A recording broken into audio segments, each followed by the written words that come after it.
রক্ত আরো দেবো, কিন্তু এক ফোঁটা মাটি ছাড়বো না। তারাও আমাদের থেকে ভালো, কারণ তাদেরও জায়গা দেওয়া হইতাছে, সেখানে আমাদের হরিজনের কোনো জায়গা দেওয়া হইতাছে না। কেন দেওয়া হবে না? নিজের এলাকার উন্নয়ন করবেন, এইভাবে মার্কেট বানায় উন্নয়ন করতেছেন। আপনার উন্নয়নের যদি এতই শখ, স্কুল কলেজ বানায় আমাদের উন্নয়ন করা হোক। আমাদেরকে উচ্ছেদ করতে না পেরে আমাদের উপর মিথ্যা অপবাদ দিচ্ছে। আমাদের ভাই, বাবা, দাদা, চাচাদেরকে বলছে যে তারা নাকি মাদক ব্যবসায়ী, তারা নাকি মাদক ব্যবসায়ীর সাথে জড়িত।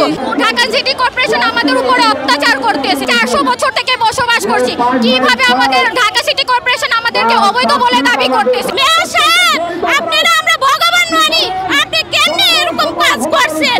এই কারণে তখন ভুগতে আছি। কি ভগবানের দরজা দিছি? দুর্গা পূজা, কালী পূজা, কোনো অনুষ্ঠান বাদ নাই, ওনারা যে আমরা আনি নাই মহল্লায়। সাহেব আমাকে মহল্লায় সন্ত্রাস দুগাইয়া দিছে, মন্দির ভাঙিয়া দিছে, বাচ্চাকে মাথা ফাটাইয়া দিছে, মার পা কাইটা দিছে। কারণ এটা উচিত ছিল? কেন করছে এই কাজটা উনি? উনি আমরা ভগবান মানি, উনি আসেন, আমরা সম্মান করি, সব করি, আর উনি ঘর দিব কইরা আশা সন্ত্রাসী কইরা চলে গেছে। করছে